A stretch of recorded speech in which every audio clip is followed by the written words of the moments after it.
Started with Sahvir Wheeler. And up first, we're going to do Anthony Dasher and then Ryan Curley.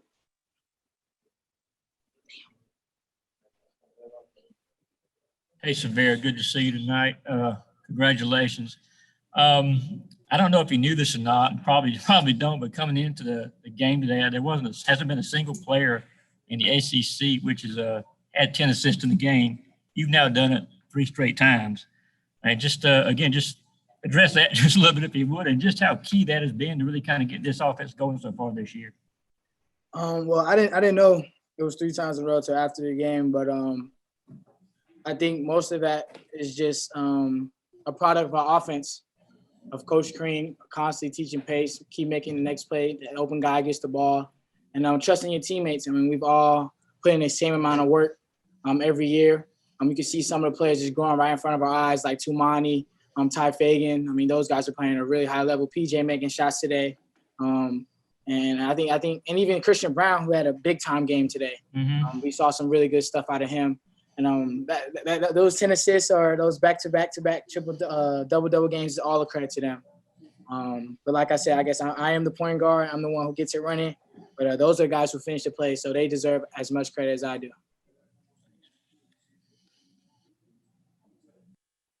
Hey, Sahvir, your production's up a lot from last season. Did you make it a point during the offseason to train and work to get more involved offensively? I just made a point to get better. I mean, obviously, if you're in the gym every day in quarantine, the results are going to show. And that's what it's been so far. I don't think I've made a point to be more involved in the offense, but I am making a point to try to make every play, try to make a play for my teammates or myself, or try to make the right play every possession. And as of right now, it's kind of going good, having a balance of scoring and also making guys better and my teammates making shots as well. Okay, up next, we're going to go with Andy Walsh and then Davis Baker. Hey, Sahvir. I guess they threw some zone at you all. I guess, y'all saw some lulls with that a little bit when they first started running it, maybe halfway through the first half and then maybe starting the second half. But for the most part, how comfortable are you or how adept are you to attacking the zone, you personally and you all as a team, I guess? I think we're really comfortable with it. It's something we saw a little bit of last year.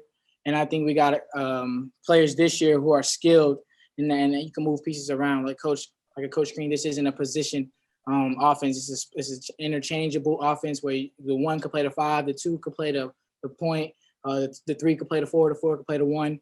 So having guys who are skilled and can do a little bit of everything helps. And against the zone, once we figured out what they were weak at, how can we exploit it, we did it. And we ended up with 98 points with them playing zone and man. So, I mean, that's a really good takeaway from me. Hey, Sahvir, it seems like y'all played really fast tonight. Like you just said, y'all play a lot of positionless basketball. How have you felt about the pace of play so far on offense this year? I know from a fan perspective, it got to be exciting. But I think I love the way we're playing right now. I mean, we are sharing it. Everyone's involved. Like Coach I had mentioned earlier, I think 6 guys were in double figures. That's just a testament to how we practice. We practice with a lot of intensity, with a lot of speed. And of course, this isn't a perfect game, so we're gonna have turnovers. Always need to work on that. But overall, I mean, why would you not want to play a game that's fun and that's fast? Usually those 2 correlate, and that's what we've been able to do, and hopefully we'll keep doing that. Okay, up next, we're going to have Jen May and then Chip Towers. Hey, Sahvir, it seems like all the talk's about the offense, but I wanted to ask you about the team's defense tonight. Just repeatedly turning them over, leading to fast breaks, all that kind of stuff. You're nodding your head like it was just how much of an emphasis is that, and how much does that feed the offense and get things in rhythm with the fast breaks and, all that kind of stuff? Yeah, it's been back-to-back games where we've had over 60 deflections as a team. And deflections lead to good things on the offensive end, whether it's a steal as a block or charge, or just making the offense take a tough shot. And being that active defensively over the past 2 games has really helped us. And it allows us to show what we're good at in transition, allows us to show our speed, our athleticism, allows other guys to get going. And we like a fast-paced game, like you said, and we know if we can get stops on defensive end by rebounding, turning guys over, and playing sound, our offense is always going to come. Sahvir, let's face it. Your game is founded on getting to the rim. It's pretty amazing. I just wondered. You opened the game with a 3, but a lot of people don't realize this. Going as fast as you do and being able to make a layup going that fast. I mean, is this something that you have just practiced and mastered over years and years and years? I know it sounds simplistic, like how do you make those fast break layups? But I mean, it's going as fast as you do. That's not an easy thing. And what would you say is the art of the layup, right? Yeah. As crazy as it sounds, I don't really practice layups going as fast as I can go. I practice muscle memory, so how it feels when I'm at a certain angle of a layup. So I practice taking all different kinds of layups. I'm going slow motion, so my body knows how to react when a certain situation comes. But yeah, I would say there's a lot of practice. But yeah, I don't go too fast all the time. I kind of slow it down just so I can feel every movement and what it's like for it to go in and what I can't do. So so I know what I shouldn't do to miss it. So.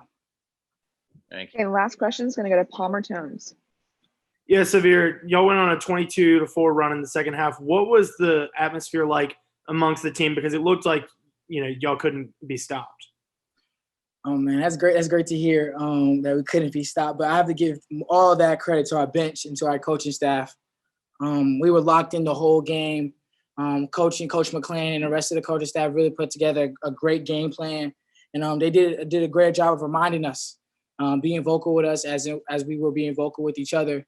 And I think that's one advantage to not having so many fans at the games, that we can hear the coaches. We can communicate with each other a lot easier, knowing that we can have a simple conversation without the loud sounds of the crowd. But I would say the bench and the coaching staff was a big part of that. And I think, yeah, I just think they were really, really good tonight, and that helped us. All right, thanks so much. Love you. Thank you.